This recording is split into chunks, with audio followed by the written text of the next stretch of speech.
Let's see how to connect OnePlus Bullets Wireless Z2 to laptop.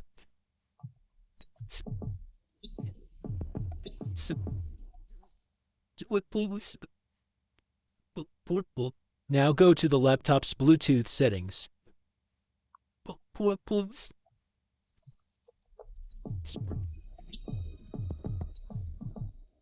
Now click on Add Device.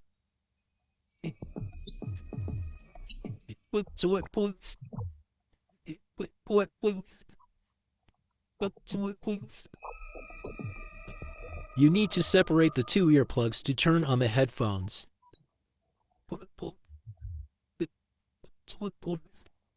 If the Bluetooth device doesn't show up on your laptop, then you need to press and hold the middle key for about 5 seconds.